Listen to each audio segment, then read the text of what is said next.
How would you, as a female, feel if someone told you what to do with your body? I honestly will feel uncomfortable because this is my body, so I know what's best for me. Pro-choice. Let's get into it. So this is a saying from Anne Lamont, a Planned Parenthood worker. As a Christian and a feminist, the most important message I can carry and fight for is the sacredness of each human life, and reproductive rights for all women are a crucial part of that. It is a moral necessity that we not be forced to bring children into the world from whom we cannot be responsible and adoring and present. We must not inflict life on children who will be resented. We must not inflict unwanted children onto society. So we're going to go a little bit deeper into the abortion history, how it started and everything like that. Abortion has been performed for thousands of years, and in every society there has been a study. It was legal in the United States from the time the earliest settlers arrived.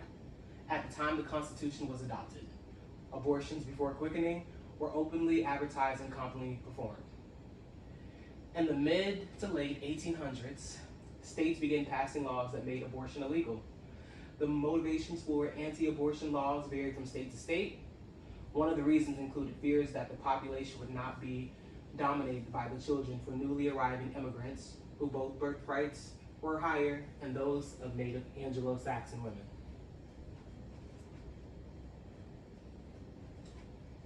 During the 1800s, all surgical procedures, including abortion, were extremely risky.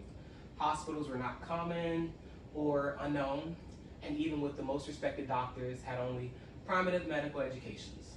Without today's current technology, maternal and infant mortality rates during children's birth were extraordinarily high. The dangers from abortions were just like the dangers from other surgeries that were not outlawed. As scientific methods began to dominate medical practices and technologies were developed to prevent infection, medical care became more safer and more effective. By this time, many of the women who needed abortions had no choice but to get them from illegal practitioners without their medical advances at their disposal. The back alley abortion remained a dangerous, often deadly procedure, while areas of legally sanctioned medicine improved dramatically. So we're going to move over to the Roe versus Wade case. Roe versus Wade was a landmark legal decision issued on January 22nd of 1973, in which the U.S. Supreme Court struck down a Texas statute banning abortion, effectively legalizing the procedure across the United States. The court held that a woman's right to an abortion was important and the right to privacy protected by the 14th Amendment to the Constitution. Prior to Roe versus Wade, abortion had been illegal throughout much of the country since the late 19th century.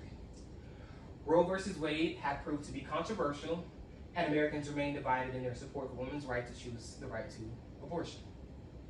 Since the 1973 ruling, many states have been imposed restrictions on abortion rights. So we're going to get into some fun facts about abortion.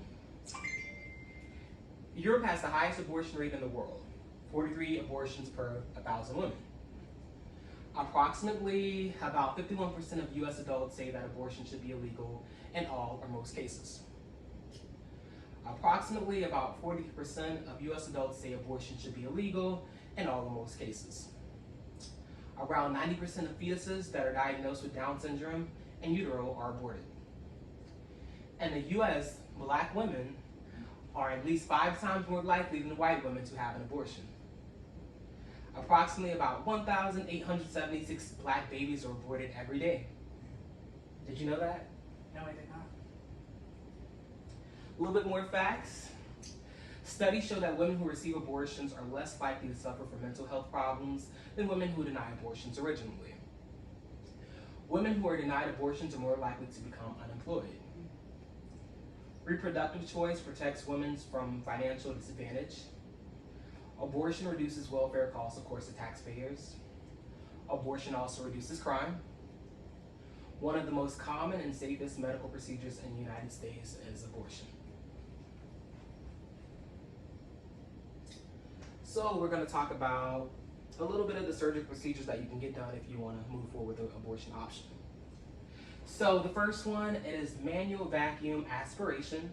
It happens about 7 weeks after the last menstrual period. This surgical abortion is done early in the pregnancy up until 7 weeks after the woman's last menstrual period.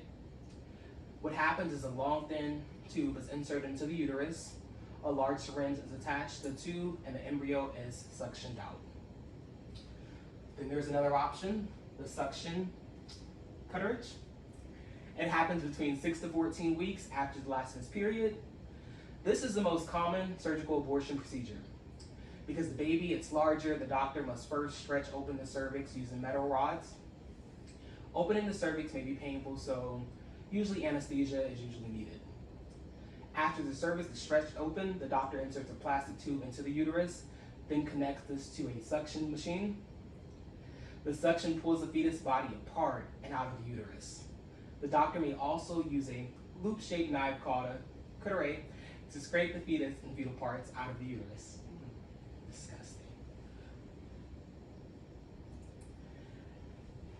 A few more procedures. So the next one, dilation and evacuation.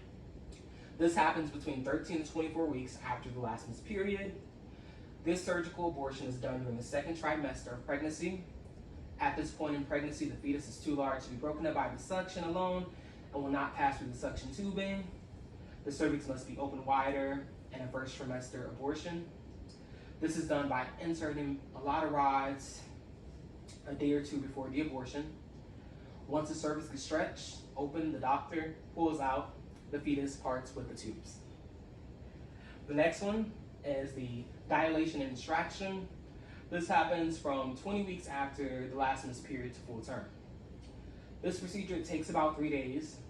During the first 2 days, the cervix is stretched open with thin rods made of sweet weed, and medication is given for pain.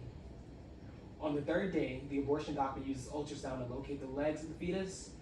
Grabbing a leg with the forceps, the doctor delivers the fetus up to the head. Next, scissors are inserted into the base of the skull to create an opening. A suction is placed into the opening to remove the brain. The skull collapses and the fetus is removed.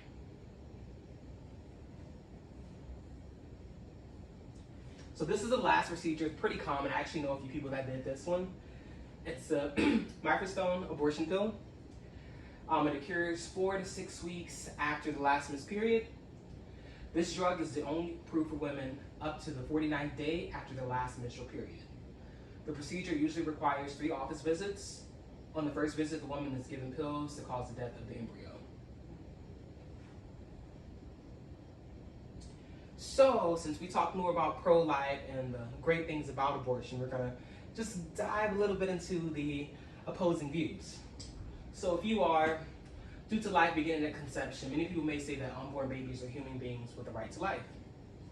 It has also been said that fetuses feel pain during the abortion procedure. Abortion is the killing of a human being which goes against the word of God. Many people say that as well.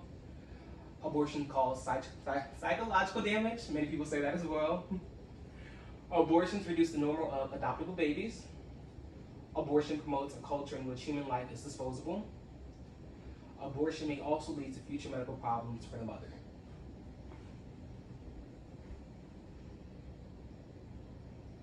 So, to conclude, abortion should be pro-choice and has been proven to be more of a benefit than a detriment to society.